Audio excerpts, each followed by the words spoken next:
അനിയത്തിപ്രാവ് കണ്ടെന്നു മുതൽ ഞാൻ മനസ്സിലാലോചിച്ചതാ, മിനിയെപ്പോലെ എനിക്കും ഒരു പെണ്ണ്. അതെന്തുകൊണ്ട് അവളായിക്കൂടാ?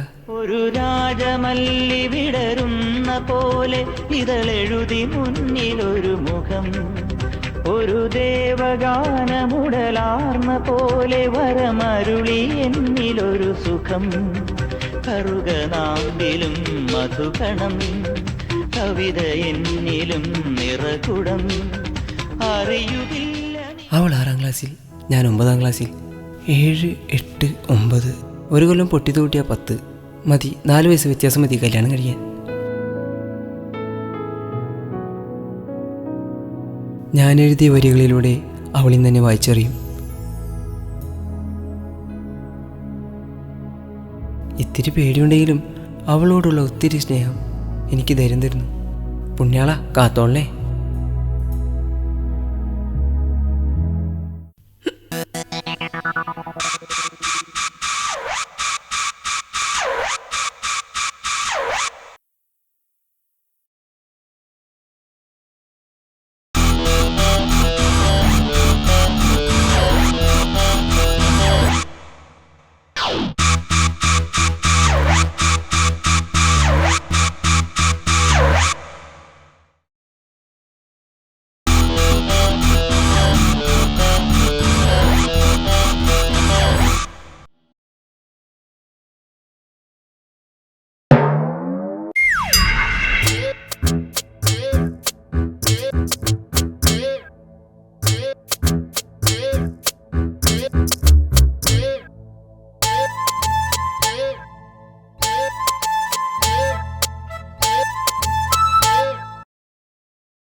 ഒരുപാട് കാലമായി മെഴുതിരി കത്തിച്ചും നേർച്ചയിട്ടും ഞാൻ പ്രാർത്ഥിക്കുന്നു. വേറൊന്നുമല്ലല്ലോ, ഒരു പാവപ്പെട്ട പെൺകുട്ടിക്ക് ജീവിതം കിട്ടുന്ന കാര്യമല്ലേ. ജീവിതം കൊടുക്കാൻ ഞാൻ റെഡിയാ. പെൺകുട്ടീനാണ് കിട്ടാത്തത്. ഒളിമ്പിക്സിൽ ഉസൈൻ ബോൾട്ട് പോകുന്ന മാതിരി പ്രായം കടന്നു പോകുന്നത്. 28 കഴിഞ്ഞു. തലയിലെ മുട്ടിയില്ല, കഷണ്ടിയാണെന്നൊക്കെ പറഞ്ഞ് വരുന്ന ആലോചനകളെല്ലാം മുടങ്ങാ. ആരോടെ ഞാൻ അതെല്ലാം പറയണേ? മുടിയുടെ കാര്യത്തിൽ നമ്മളെല്ലാം തുല്യതരാണെന്ന് എനിക്കറിയാം. മുടിയൊക്കെ പോയി കഷണ്ടിയായിട്ട് പെണ്ണ് കിട്ടാഞ്ഞിട്ടാണോ പുണ്യാളൻ സെമിനാരിൽ ചേർന്ന അച്ഛനായി പിന്നെ പുണ്യാളനായത്? ഞാൻ ചുമ്മാ പറഞ്ഞാട്ടോ, എനിക്കറിഞ്ഞൂടെ പുണ്യാളനാന്ന്. അപ്പോൾ പിന്നെ ഞാൻ പറഞ്ഞത് മറക്കണ്ട, ഇന്നൊരു പെണ്ണാണാൻ പോകുന്നുണ്ട്. ഇതെങ്കിലും അപ്പം ശരി.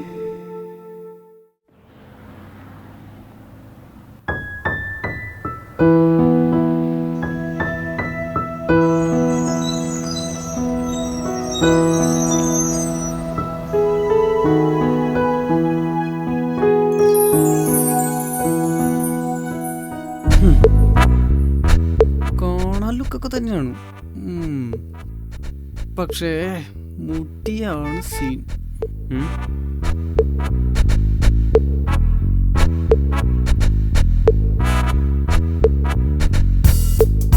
അമ്മേ,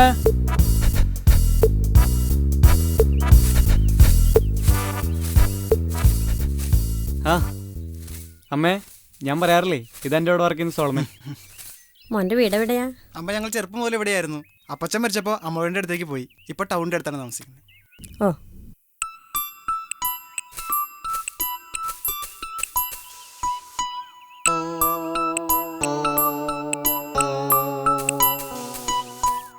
ചേട്ടൻ പെണ്ണ് കാണാൻ പോലെ ആ ഹെൽമെറ്റ് എടുത്ത് ബൈക്കിലല്ലേ പോണേ? അവൾക്ക് ഞാൻ ബൈക്കിൽ പോകുന്നത് ഭയങ്കര പേടിയാ. എനിക്കെന്തെങ്കിലും സംഭവിച്ചാലോ? എന്നെ ഭയങ്കര സ്നേഹമാണ്. വേറൊന്നും കൊണ്ടല്ല, കാറ്റടിച്ചിട്ട് തലയിലുള്ള മുടി കൂടി പോണ്ടാന്ന് ചേട്ടാ. പോവാ, ഏട്ടനെ നാണം കിടത്താനൊരു സന്തതി. ഓ,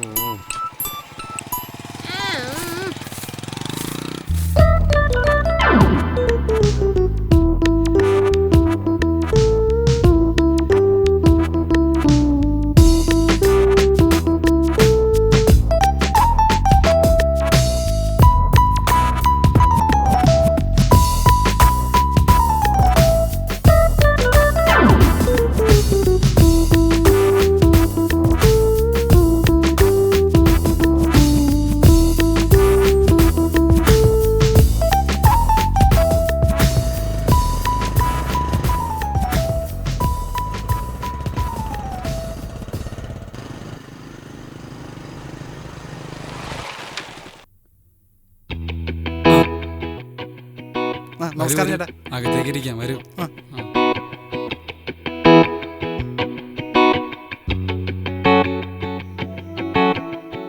ആ ഇരിക്കി.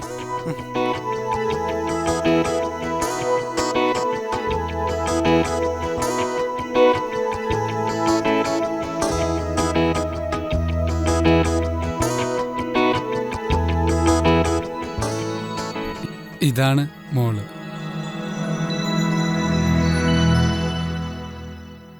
അയ്യപ്പന്റെ അമ്മ നെയ്യപ്പൻ ചുട്ടു.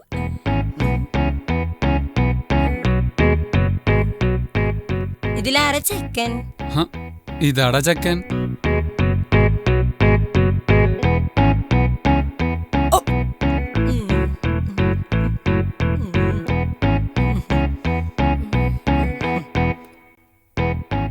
ചേട്ടാ ചേട്ടനെന്തോ ബുൾസ പോലെ ഇരിക്കണേ?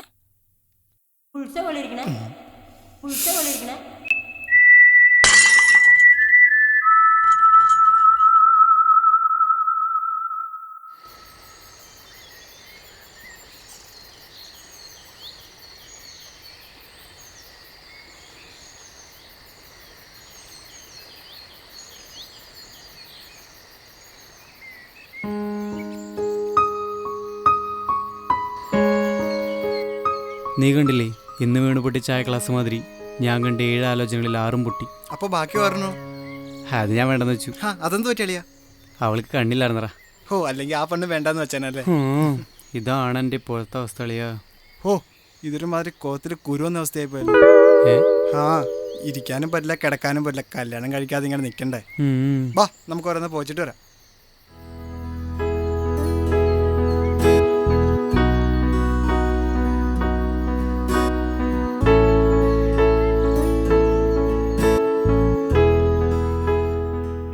എത്ര നാളെ ഞാൻ നിന്നോട് സാധനം ചോദിക്കണം.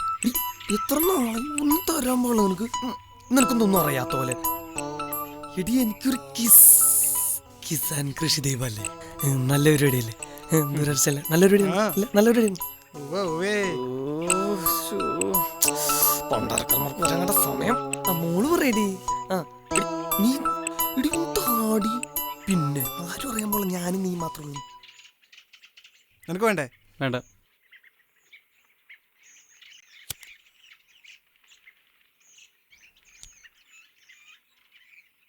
എന്നാ ഞാൻ എൻ്റെ മോക്കൊരു സാധനം തെറ്റേ. ഞാൻ തരാന്ന്.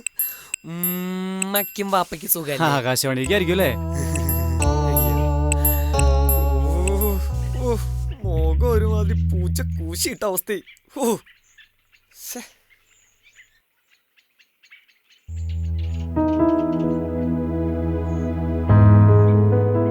നിനക്ക് ഇതുപോലെ പെങ്കൊച്ചിനെ പ്രേമിച്ചു കിട്ടിക്കൂടെ?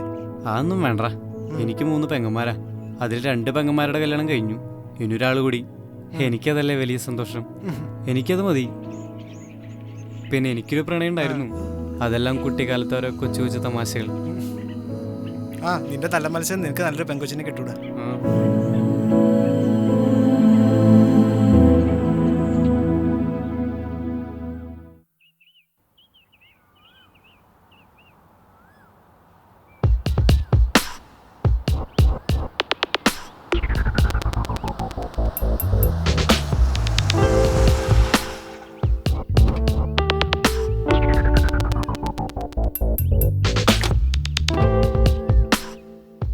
ഞാനടാ. നീയേ? എടാ, നിനക്ക് സുഖല്ലേ? പിന്നെ എന്റെ കല്യാണാണ്. നീ എന്തായാലും വരണം. അമ്മ എന്തായാലും വരിക. കുടുംബസമേതം വരണം കേട്ടാ. അമ്മയും മകനും പരസ്പരം നോക്കുന്നു. അമ്മയുടെ വേദന മകന്റെ ഹൃദയം തകർക്കുന്നു. പിതാവേ, കഴിയുമെങ്കിൽ പാനപാത്രം ഒന്ന് മാറ്റി തന്നൂടെ?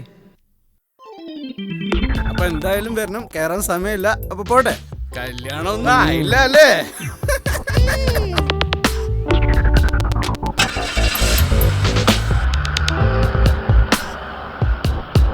കാര്യം കുരകന് കരിയോയിലടിച്ച മാതിരി ഇരിക്കുന്നു. എന്നിട്ട് അവനും പെണ്ണ് കിട്ടി, എനിക്ക് മാത്രം. മോൻ വിഷമിക്കണ്ടാ. മോനുള്ള പെണ്ണിനെ ദൈവം എവിടെങ്കിലും കണ്ടുവച്ചിട്ടുണ്ടോ? കണ്ടുവച്ചിട്ടുണ്ടാവും. പക്ഷേ ചേട്ടൻ പോകാതെ പെണ്ണ് വേറെ എല്ലാവരെയും കൂടെ പോയിന്റ് ആവും.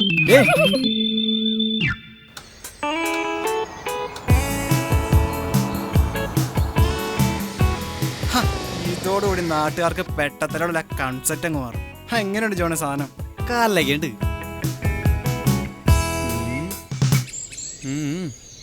ഡാ ഇത് നമ്മുടെ തെങ്ങേറമ്മള ശങ്കരന്റെ മകനല്ലേ? ഇത്ര വേഗം ചത്തോ?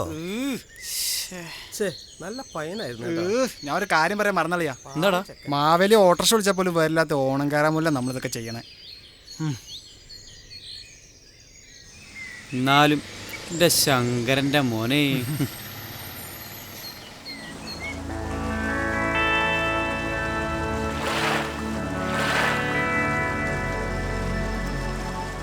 മച്ചാൻ എനിക്കും പ്രായം കൂടുതലേ. വീട്ടിൽ ഭയങ്കര നിർബന്ധം കല്യാണം കഴിക്കുന്നു പറഞ്ഞു.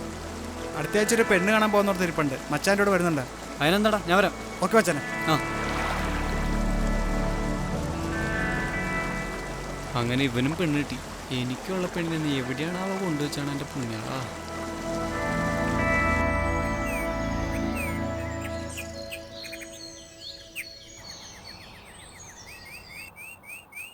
ആ മക്കളെ കേറി വാ.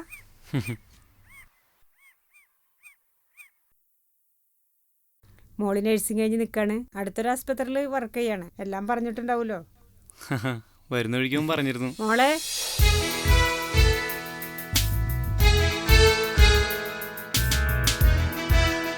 ഞാനല്ലോ ചെറുക്കിന് ഇതാണ്. ആദ്യമായിട്ടായിരിക്കും സ്വന്തം പെങ്ങളെ പെണ്ണ് കാണാൻ വന്നൊരു ആങ്ങളയുടെ അവസ്ഥ. നീ എന്താടേ പറയുന്നത്? എനിക്ക് മനസ്സിലായില്ലേ? അതേടാ, ഇതെന്റെ പെങ്ങളും ഇതെന്റെ കുടുംബമാണ്. നീ ഒന്ന് തെളിച്ചു പറഞ്ഞേ, എനിക്കൊന്നും മനസ്സിലാവണില്ലേ. ഞാൻ ആലോചിച്ചപ്പോൾ നിന്നേക്കാൾ നല്ലൊരു ചെക്കനെ എങ്ങനെയാണ് എൻ്റെ പെങ്ങൾക്ക് കൊടുക്കുക? നിന്നേക്കാൾ നല്ലൊരു മരുമോൻ എൻ്റെ അമ്മയ്ക്ക് കിട്ടുമോ? അതിലുപരി നിന്നേക്കാൾ നല്ലൊരു അളിയനെ എനിക്ക് കിട്ടുമോടാ.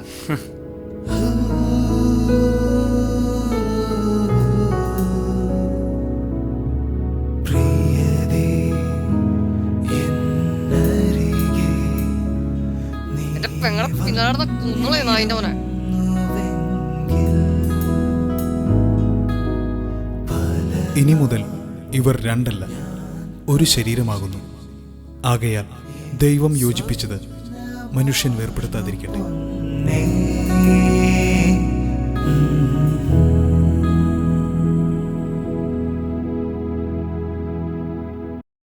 പെങ്ങളെ കെട്ടിയ ശ്രീധനത്തുക തരുമോ അള്ളിയ? അള്ളിയാ ആരാ അത്?